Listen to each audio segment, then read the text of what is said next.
नमस्कार बच्चों, आज हम पढ़ेंगे आपका अष्टमः पाठ, 8वां पाठ, जिसका नाम है लोह तुला, लोहे की तराजू। और ये जो पाठ है ये किसने लिखा है? ये लिखा है विष्णु शर्मा ने। और कहाँ से लिया गया है? ये लिया गया है पंचतंत्र नाटक से।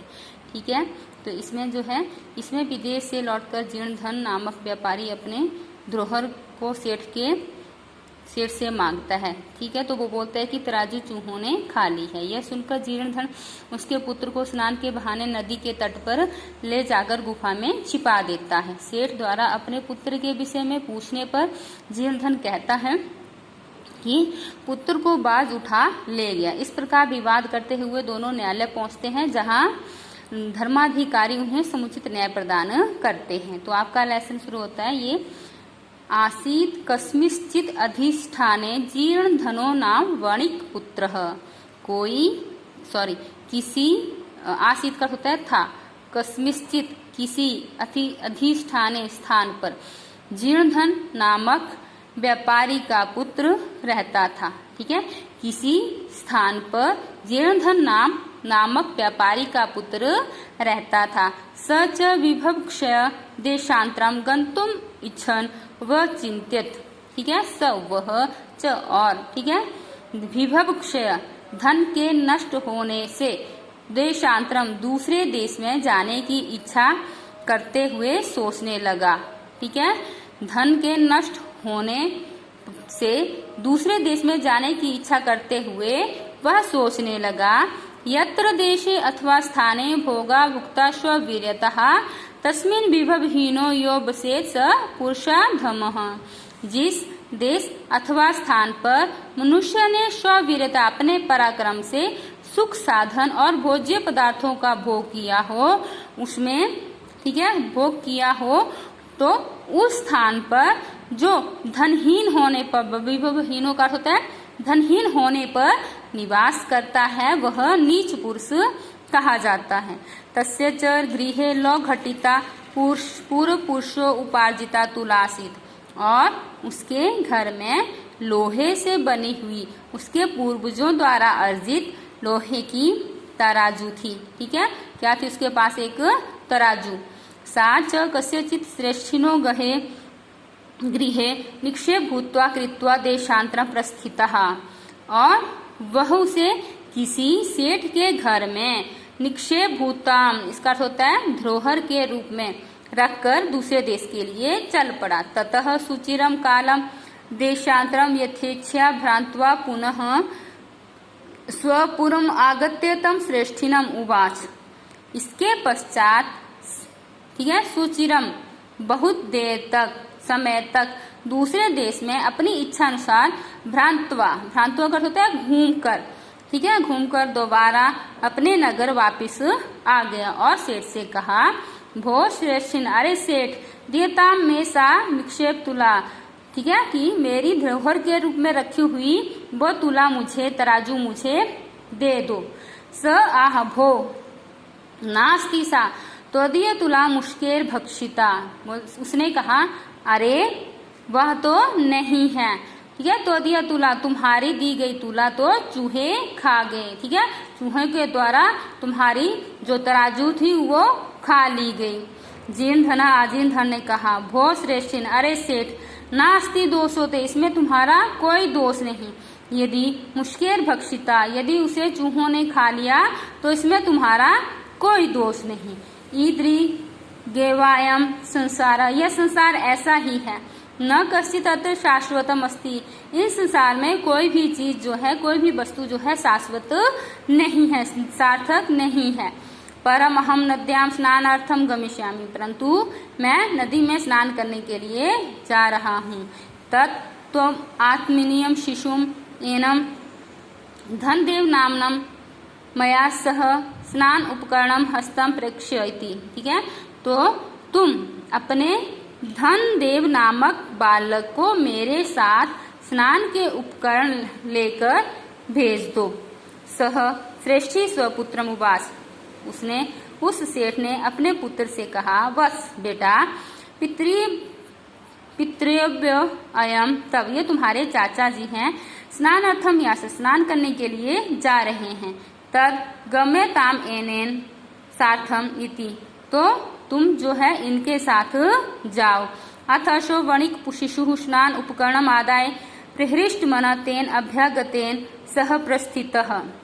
उसके पश्चात बनिए का बेटा स्नान के उपकरण लेकर प्रसन्न मन से उसके साथ चला गया। तथा अनुष्ठिते स वणिक स्नात्वा तम शिशुम गिरी गुहायां प्रक्षिप्य। वैसा करने के पश्चात उस बनिए ने, जो व्यापारी था जीर्ण धन, उसने स्नान किया और अब उस शिशु को गिरी गुहायाम, गुफा में, पर्वत की गुफा में छिपा कर रख दिया और तद द्वारम, उसके दरवाजे को वृक्षलया छाद्य सत्वरम, और उसके द्वार को बहुत बड़े पत्थर से ढक दिया और शीघ्र ही घर को वापिस आ गया।